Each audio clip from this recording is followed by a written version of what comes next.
Olá! No dia a dia da advocacia civil, um dos nossos maiores desafios é, sem dúvida, provar um fato. Por isso, nesta análise, a gente vai mergulhar fundo no processo civil para desvendar duas ferramentas poderosíssimas na busca pela verdade. Vamos explorar como os fatos são esclarecidos quando as respostas, bem, não estão só nos papéis. Então vamos lá. A grande questão é essa. Como um juiz faz para descobrir a verdade quando ela não está só num contrato ou no e-mail?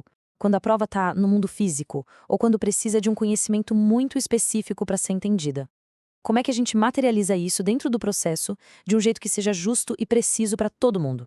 Para resolver esse dilema, o sistema processual oferece ao juiz, digamos, uma caixa de ferramentas bem completa. E hoje a gente vai focar em dois instrumentos bem distintos. De um lado, a capacidade de ver os fatos com os próprios olhos, que é a inspeção judicial, e do outro, a de entender esses fatos tecnicamente, que é a prova pericial.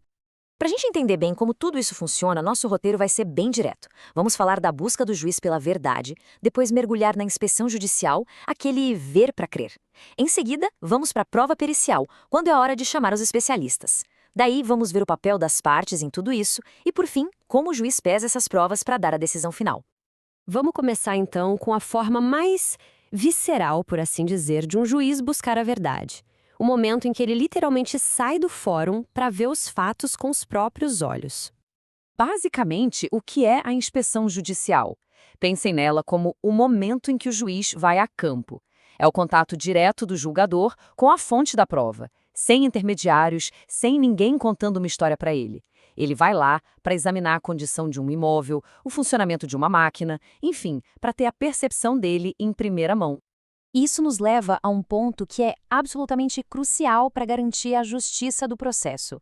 Será que o juiz pode ir lá, olhar tudo, formar a convicção dele e fazer isso sozinho, sem ninguém por perto? A resposta da lei é um sonoro e definitivo não. O processo, acima de tudo, precisa garantir o contraditório à ampla defesa. A produção de prova não pode, de jeito nenhum, ser um ato secreto ou unilateral do juiz. E não é só a lei, a jurisprudência bate nessa tecla o tempo todo. Olha só o que disse o Tribunal de Justiça de Minas Gerais nesse caso. A decisão é claríssima, inspeção feita às escondidas é nula, e a decisão que se baseia nela também é nula. Por quê? Porque fere de morte os princípios mais sagrados do processo, a ampla defesa e o contraditório. As partes têm o direito de estar lá, de apontar detalhes, de fazer observações. Para garantir que tudo seja feito às claras, o procedimento é super regrado. Primeiro, o juiz decide fazer a inspeção. Segundo, e muito importante, as partes são intimadas com antecedência. Terceiro, a inspeção acontece com todo mundo presente. E por fim, o juiz elabora um documento, o auto circunstanciado, que é basicamente uma ata, um relatório detalhado de tudo que ele viu. E atenção, nesse auto só pode ter fatos, a descrição do que foi visto e não as conclusões do juiz. O juízo de valor fica lá para a sentença. Ok, a inspeção judicial é poderosa, mas ela tem seus limites. E o que acontece quando simplesmente olhar não é o suficiente? Quando o desafio não é ver o fato, mas sim entender a complexidade técnica por trás dele. Exatamente aí que entra em cena a prova pericial. Ela é a ferramenta para quando a discussão envolve um conhecimento técnico que o juiz não tem a obrigação de dominar. Estamos falando de áreas como engenharia, medicina, contabilidade, informática. O perito, nesse caso, funciona como um tradutor, que transforma os fatos técnicos numa linguagem que o juiz possa compreender para julgar. Mas aí surge uma pergunta bem interessante.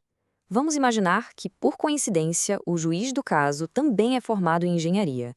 Ele poderia usar o conhecimento técnico dele para decidir e simplesmente dispensar a perícia?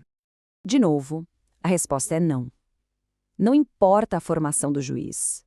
O nosso sistema jurídico separa muito bem as coisas. Uma coisa é o papel de julgar, outra é o papel de atuar como técnico. E essa separação é uma garantia fundamental para as partes. Não existe a figura do juiz perito. E o ponto mais genial aqui é a visão do Superior Tribunal de Justiça sobre o tema. Percebam, a perícia não é tratada como uma limitação à capacidade do juiz. Pelo contrário, ela é vista como um direito da parte. É o direito que a parte tem de participar da produção da prova técnica, de questionar, de apresentar seu ponto de vista através de um assistente. Certo. Se a perícia é um direito das partes, como é que elas exercem esse direito na prática? Porque podem ter certeza, elas não são meras espectadoras nesse processo.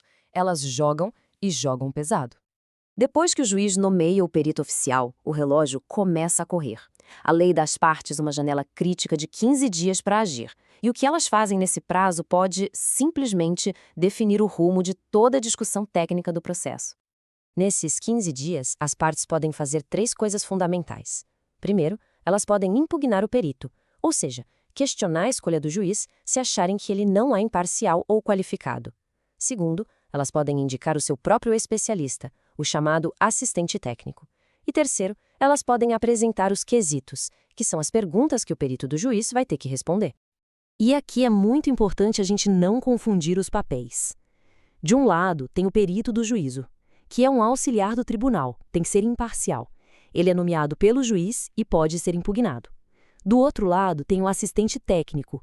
Esse é o profissional de confiança da parte, escolhido por ela para defender seus interesses técnicos. Ele não precisa ser imparcial e, por isso, não pode ser impugnado. Muito bem. A inspeção foi feita, o laudo pericial está no processo, os assistentes deram seus pareceres. E agora? Como o juiz pega tudo isso, coloca na balança e finalmente bate o martelo? Essa é a pergunta que vale ouro.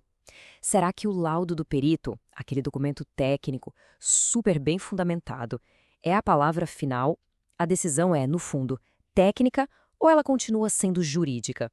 E a resposta, mais uma vez, é não. O juiz não é um refém do laudo pericial.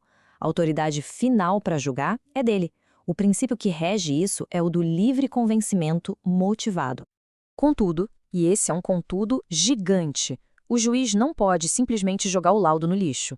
Se ele decidir contra a conclusão do perito, ele tem a obrigação de fundamentar, de explicar em detalhes na sentença por que ele está seguindo um caminho diferente daquele que o especialista apontou.